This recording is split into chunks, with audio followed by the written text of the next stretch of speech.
जब core strong होता है तो बड़ी सारी चीजें आप इजीली कर पाते हो. Correct. Be it any exercise, any weight lifting, और rather again day to day वाली चीजें भी, उठना, भागना, दौड़ना, सीढ़ियाँ चढ़ना, it requires core strength. Yes.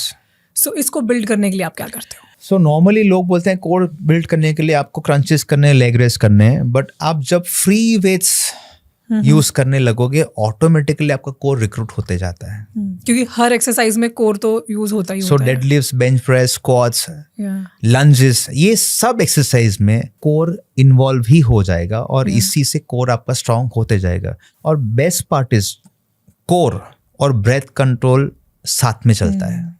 It is not different. So जिसका कोर अच्छा है वो ब्रेथ कंट्रोल अच्छे से कर लेता ही होगा या लेती ही होगी 100%.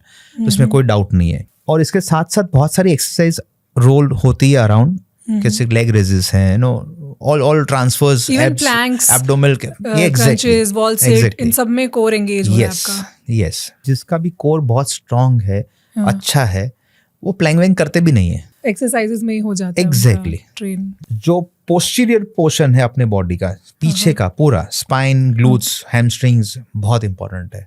अगर कोर स्ट्रांग होगा तो ये पूरा पोस्टीरियर चेन आपका पकड़ के रखेगा और वही आपका पोस्चर भी इंप्रूव रखेगा और ओल्ड एज में ये पोस्चर को खराब नहीं होने देगा. Okay. And that is why this core is very very important. So जो एक वो नेचुरल सा बेंड आने लगता है ओल्ड एज में, वो चीज नहीं होगी. Yes. आप इरेक्ट खड़े रहोगे तब भी, Correct. अगर आपका कोर आज से स्ट्रांग है. Yes.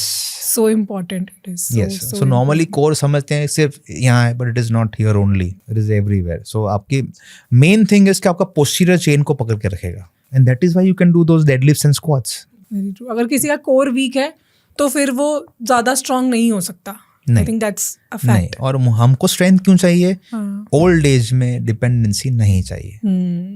So if anybody ask me के फिटनेस का डेफिनेशन बोलो तो मैं बोलूँगा जो मैं 18-20 साल की एज पे जो काम, जो एक्टिविटी करता था जिस एनर्जी से, वो सेम काम जब 80 का हो जाऊँ सेम एनर्जी से करूँगा तो मैं फिट हूँ. It is not about building muscles और हाइपोट्रोफी. वो ठीक है, अच्छा है, वेरी वो गुड. बाय प्रोडक्ट्स हैं. हाँ. मतलब दैट्स अ चॉइस. अगर आपको करना है, आपने एस्थेटिक्स के लिए करना है, आपने स्ट्रेंथ दिखाने के लिए करना है, वो एक अलग चीज है. बट जो रियल मीनिंग ऑफ स्ट्रेंथ, जैसा आपने बोला, I think that's fantastic. And everybody needs that. वही चाहिए.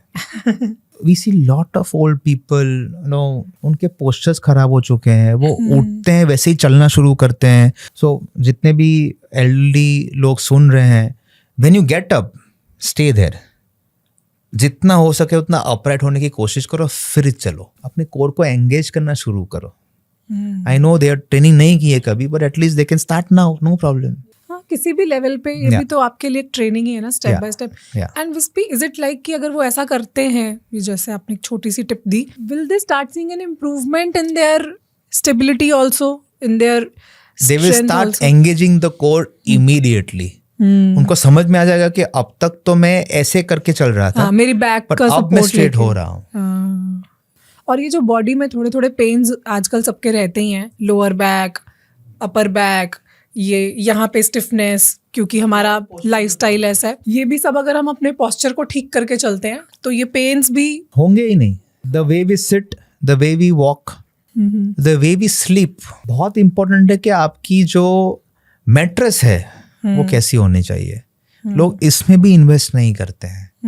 वो नॉर्मल गद्दे वो चलेंगे, फिर फिर पेन भी देगा. लोगों को समझना है कि ये सब अभी साइंस आ चुका है, तो take help of these sciences. मैंने अभी कहीं पढ़ा था, बहुत interesting, that you should invest in these two things. One, your mattress, and second, in good shoes, because when you are not in one, you are definitely in the other.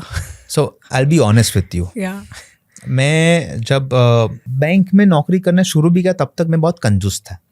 मैं कुछ भी पहन लेता था, शूज वूज सब कुछ. And then it started hurting. तब तो मैं फुल फ्लेज वर्कआउट भी करता था, मार्शल आर्ट्स भी करता था, but it started hurting, ankle में, कभी नी में. जब मेरे बच्चे हुए ना, तो मैंने एक चीज़ वाइफ को और बच्चों को, कि कभी भी शूज पे, गॉगल्स पे, या मतलब एनीथिंग जो आपको चश्मे पहनने का, कॉम्प्रोमाइज नहीं करने का. और वन इज दिस मैट्रेस. क्योंकि ये सब चीजें आपको एक वो कंफर्ट दे रही है ना, उससे ही आप ही की परफॉर्मेंस बढ़ रही है बाद में. यस. हमें लगता है कि क्या इसमें क्यों इतने ज्यादा नहीं, पैसे नहीं। खर्च करने जब सस्ते में भी मिल रहा है? Exactly. But that is actually defining your entire, enhancing your entire day, performance, everything. Thank you so much for watching this clip. अगर ये क्लिप आपको पसंद आई है तो आई एम श्योर कि ये पूरा एपिसोड भी आपको बहुत ही काम का लगेगा. पूरे एपिसोड को देखने के लिए आप हमारे दूसरे चैनल गुंजन शाउट्स पे जा सकते हैं, जिसका लिंक डिस्क्रिप्शन में है.